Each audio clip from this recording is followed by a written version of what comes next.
I spent my entire life letting people underestimate me, especially my own son, Marcus, who thought I was just a simple office worker living quietly in my small Seattle apartment, never knowing that I actually earned $40,000 every month as a senior corporate strategy executive guiding some of the biggest business decisions in the country, a truth I hid because I believed real dignity lived in silence. Not in showing off, but everything changed the evening he invited me to dinner.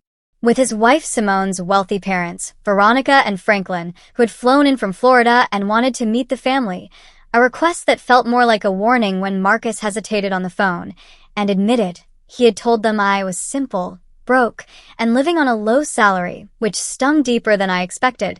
So I decided that night to dress in my oldest wrinkled gray dress, worn shoes, and a faded tote bag, so I could watch exactly how they treated someone they believed had nothing.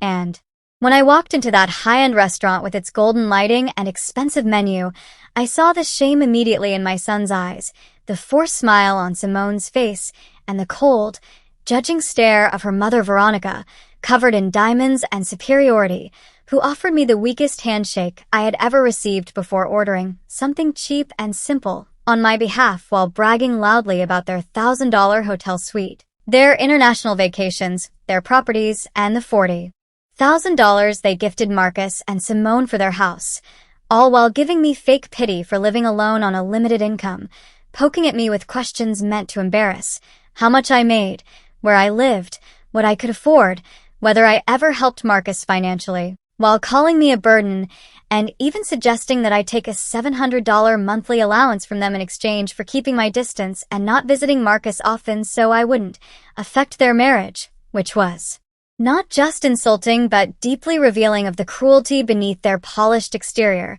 So I let her finish her lecture about supporting their children and protecting their stability, and then I calmly placed my phone on the table and opened my banking app, letting the number, $8,700,000, shine like a spotlight, watching Veronica's face drain of color as I finally spoke not as the timid woman they assumed, but with the voice I used in boardrooms for 20 years. Telling them I wasn't poor, I wasn't a burden, I wasn't someone who needed their charity, but a woman who had built her entire life alone from nothing while raising Marcus, studying at night, working multiple jobs, and climbing from secretary to executive with no husband, no inheritance, no rich parents, and no safety net. A woman who chose silence not because she lacked power, but because she had learned that people reveal their true character when they think you're beneath them. And tonight, they had revealed everything, turning the entire table quiet as Marcus began to cry, apologizing for being ashamed of me, Simone looking down in guilt, and Veronica trembling as the restaurant manager approached respectfully and asked, "Ms. Miles, the CEO is waiting for you in the private lounge," shocking everyone at the table as I thanked him and then turned to Veronica one last time, telling her gently that respect can't be bought with money, and that she finally learned who I really was, not a poor mother to be pitied, but a woman who chose humility, strength, and silence until the moment silence was no longer deserved. And as I walked away from the table to meet the CEO, leaving their humiliated faces behind, I knew the lesson would follow them for the rest of their lives because they had tried to buy my absence with $700, never realizing they were sitting across from a woman worth millions, a woman with more power than they could ever imagine. And for the first time in years, my son saw me not as someone simple, but as someone extra. As Mia stared at the shattered frame in her hands, the truth she had spent her whole life running from finally rose like a ghost that refused to stay buried. The woman she had trusted, loved, and defended wasn't her real mother at all. Heart pounding, she followed the hidden staircase behind the bookshelf, each step sinking under her weight as dust danced through the dim light. At the bottom, a cold room waited, and on the walls were files, documents, and a single chilling photo of her as a baby in a hospital crib, tagged "Missing Infant, Case Closed." Her breath froze. Before she could process it, footsteps echoed behind her, her mother, Serena, standing in the doorway with a smile that didn't reach her eyes. "You were never supposed to find this," she whispered, her voice trembling not with fear, but possession.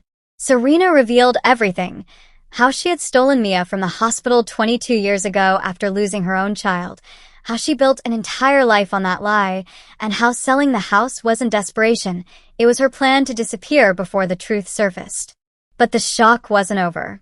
A man stepped out from the shadows, Detective Cole, the same stranger who had recently moved into town and seemed oddly interested in Mia's life. He removed his badge. "Mia, we've been searching for you for 2 decades. Serena panicked, grabbing the box of money she had gotten after selling everything, screaming that Mia was hers and no one would take her again. But before she could escape, the floorboard snapped beneath her in the dark basement, sending her crashing down. Cole pulled Mia back just in time, and they watched as Serena disappeared into the darkness below, alive, but trapped, holding nothing but the stolen life she built on lies. And as Mia stepped outside, the winter sun warming her trembling skin, Cole finally said the words she never expected. "Your real parents, they're still alive. And they've been waiting for you." Her world, once broken, now opened into a future she never knew belonged to her. But the echo of Serena's last scream would haunt her forever.